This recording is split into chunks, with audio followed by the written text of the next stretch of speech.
pemerintahan Prabowo Gibran kita sudah dengarkan bersama ada 109 menteri dan wakil menteri dalam Kabinet Merah Putih Prabowo Gibran 2024-2029. Tadi ada 53 menteri yang akan dilantik besok pukul 10 pagi dan ada 56 wakil menteri yang akan dilantik besok sore. Saya ke Mas Burhan lagi. Mas Burhan, 109 artinya yang mengisi totalnya jumlah kabinet. Iya, sebenarnya tidak terlalu mengagetkan ya, karena clue-nya sudah kita bisa lihat waktu Presiden Prabowo itu mengundang audisi dan proses retreat di Hambalang 2 hari. Tetapi kabar baik yang saya bisa rasakan sekarang adalah PD Perjuangan dan Nasdem itu kadernya tidak masuk di dalam kabinet Presiden Prabowo. Itu kabar baik. Karena sebelumnya ada indikasi kuat semua kekuatan partai politik di parlemen diangkut ke dalam. Dan itu akan menihilkan kekuatan penyimbang di parlemen. Nah, setidaknya kita berharap minimal PD Perjuangan, ya, meskipun ada BG di dalam kabinet Presiden Prabowo, tetapi secara formal PD Perjuangan menyatakan bahwa mereka tidak bergabung dalam koalisi pemerintahan, meskipun di parlemen tentu saja mereka mendukung kebijakan yang dianggap baik. Jadi ini positif, termasuk Nasdem. Nasdem juga menurut saya positif, setidaknya kita bisa berharap kalau ada kecewaan atau ketidakpuasan itu ada saluran formal di parlemen. Sebab kalau semua kekuatan berada di dalam, itu pertama mekanisme checks and balance itu sulit untuk bisa kita pastikan. Yang kedua, nah ini studi komparatif nih, negara yang memiliki oposisi atau penyeimbang itu democratic governance lebih baik, economic performance lebih baik. Karena alternatif kebijakan tersedia, koreksi kebijakan tersedia, dan pemerintah akan mendapatkan masukan yang berharga. Nah ini studi komparatif ya. Jadi Pak Prabowo saya kira tidak harus ya untuk mengangkut semua kekuatan ke dalam, karena otomatis akan menutup pintu buat masuknya koreksi kebijakan yang positif. Itu kabar baiknya yang saya lihat dari pengumuman Pak Prabowo malam ini. Kalau dari sisi Mbak Tejo, bagaimana Mbak Tejo tadi melihat pengumuman? Ya, menurut saya yang nggak ada kadernya di dalam Nasdem, PDIP ada. Begitu. Budi Gunawan, walaupun secara kekaderan tidak representatif PDIP, tapi secara spiritual, ya mungkin ya, secara kosmis mewakili PDIP. Melihat Budi Gunawan, dan jangan-jangan ketika Pramono Anung. Liviana masih bertanya kosmis maksudnya apa? Iya, secara vibrasi semesta gitu. Jadi Pak Pramono Anung ketika datang siang-siang itu bawa utusan khusus dari Bu Mega, jangan-jangan itu. Cuman pertanyaanku, begitu 109 Mbak Teleza, 109 Menteri Wamen, saya langsung kebayang Mercy itu satu kalau nggak salah 2,9 sampai 3 M. Mercy menteri itu, kalau Mercy itu sudah berarti 327. Sekarang harus mobil listrik, Pak. Karena kan harus mendukung lebih mahal lagi. Berarti berapa? Terus di dalam teori evolusi kalau kita baca antropologi, bukan yang gemoy yang langgeng, tapi justru yang gesit, yang kecil. Makanya itu Livi, mamut, gajah yang gede itu, terus dinosaurus punah tapi nyamuk nggak punah. Aku takutnya ini kegedean kayak kabinet dinosaurus yang malah geraknya. Aku takutnya padahal kita menghadapi mungkin ancaman perang Pasifik, laut Selatan, kita berat. Untuk dapat perizinan aja berapa pintu nanti.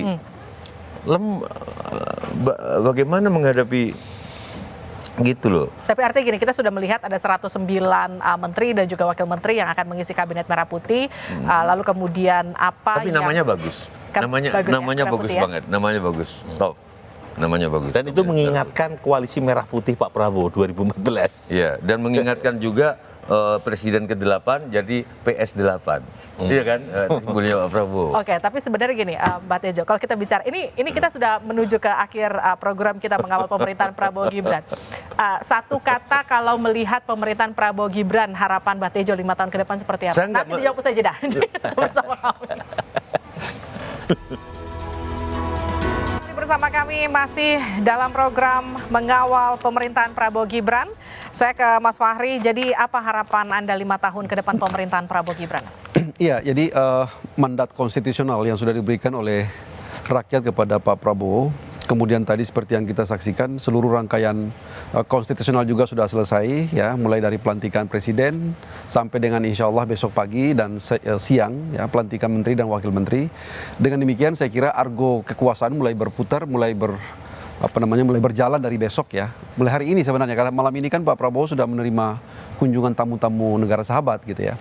Dengan demikian kasihlah kesempatan untuk Pak Prabowo bisa merealisir seluruh janji-janjinya, seluruh komitmen politik maupun komitmen moral dengan masyarakat.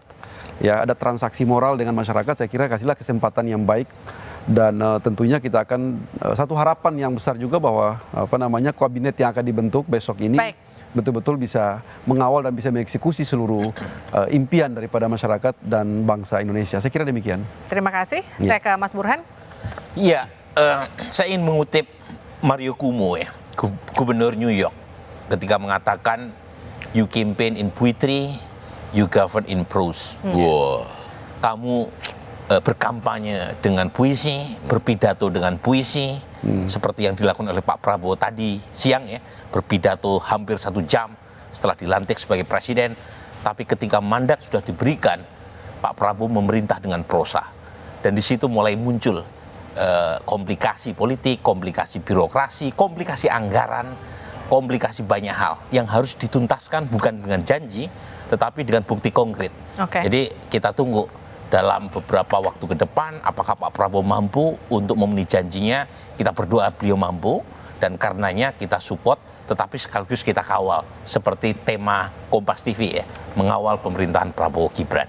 Terima kasih Mas Burhan. Mbak Telisa silakan. Ya, setuju dengan Prof. Burhanuddin dan Pak Fahmi, ya. Tentu kita semua mendukung sebagai warga negara, tapi dalam jangka pendek tolong diselamatkan juga bagaimana kepada para investor, ya, membaca agar bahwa dengan lebih banyak kementerian ini nggak jadi nanti beban baru untuk Indonesia, tapi malah memang lebih baik momentum bagi Indonesia dalam jangka menengah panjang untuk keluar dari middle income trap, untuk lebih masyarakat yang sejahtera. Jadi market ini segera harus disecure juga karena ada rupiah dan lain sebagainya, bahwa mereka membaca, investor, ya, terutama membaca bahwa oh ini kabinetnya seperti ini, apakah akan membebani negara, itu harus segera dikomunikasikan bahwa tidak matter size-nya. Yang penting ada pembenahan institusinya di situ, ya, walaupun tadi dikatakan terlalu besar atau bagaimana, tapi kita yakinkan institusi ini memang bisa berjalan dengan baik, karena institution matters menurut Darren Acemoglu. Negara yang tidak gagal atau negara yang berhasil tuh institusinya harus baik. Oke, Mbak Tejo, harapannya untuk kabinet Prabowo Gibran. Kabinet Prabowo.